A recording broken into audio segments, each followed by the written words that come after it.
Hi, my name is Ken Kay. I'm the president of the Partnership for 21st Century Skills. We're the national organization that is bringing 21st century skills into K through 12 education, and we're very proud of our work.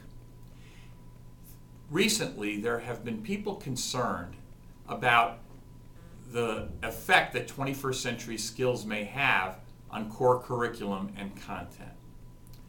They suggest that by focusing on 21st century skills, we undermine content.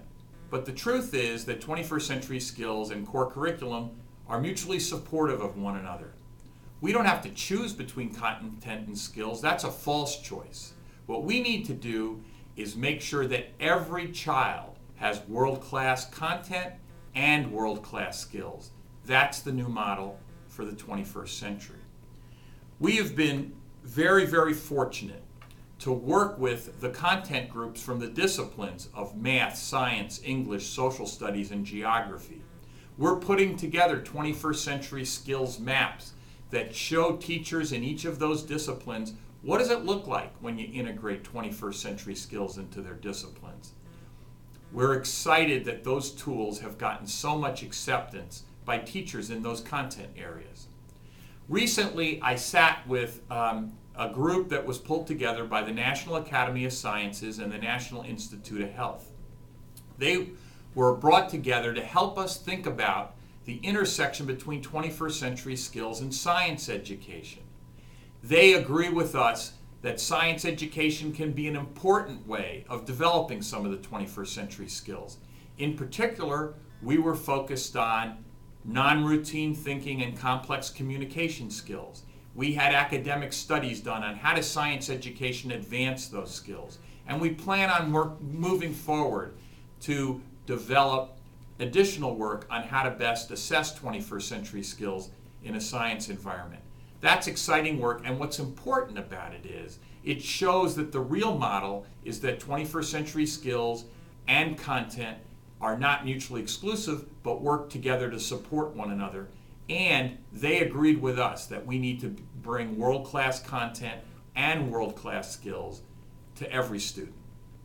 There's another area that has recently been raised as to whether 21st century skills is just about preparation for the workforce. It's not. When we started our work 6.5 years ago, we were as committed to civic engagement and the development of 21st century citizens as we were to the development of 21st century workers. We took our model out to everybody, to employers, but we also took our model out to folks involved in civic engagement, folks involved in not-for-profit institutions, folks involved in civic life. And we asked them, take a look at these skills: critical thinking, problem solving, communication, collaboration, innovation, technology literacy, self-direction, global awareness. Are those the skills you need if you're going to work for a not-for-profit? Are those the skills you need if you're developing 21st century citizens? They all said, you got them right, you nailed them. Those are the skills we need. And so what we found in our work as we went around the country and talked to folks is the skills we need for the 21st century, the skills we need for 21st century citizens, the skills we need for 21st century workers are the same skills. And there's a false choice that you have to choose the skills for the new economy or the skills for 21st century citizenship. That's not the case.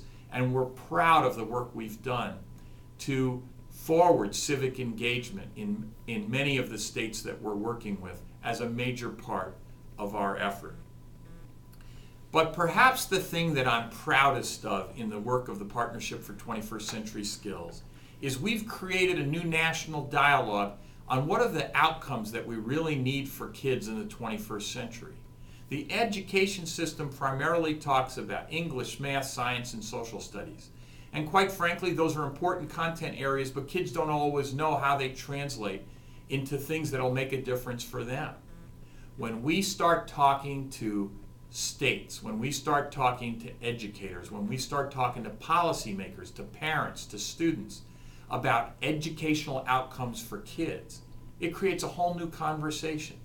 Do our children need to be critical thinkers, problem solvers, effective communicators, effective collaborators, globally aware?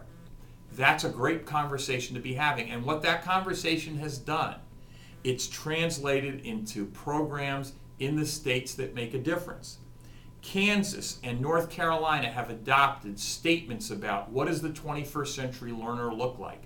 What are the outcomes we need for kids in the 21st century? Take a look at those statements. They're very powerful. In Iowa, they've adopted core curriculum that does focus on content and core subjects, but it also focuses on civic engagement, financial literacy, and health literacy. And we're very excited that North Carolina and West Virginia have adopted new professional teaching standards, which incorporate into the requirements for teaching the ability of teachers to teach and assess these new 21st century skills. I want to end on this note, and the note is that we don't have a lot of time.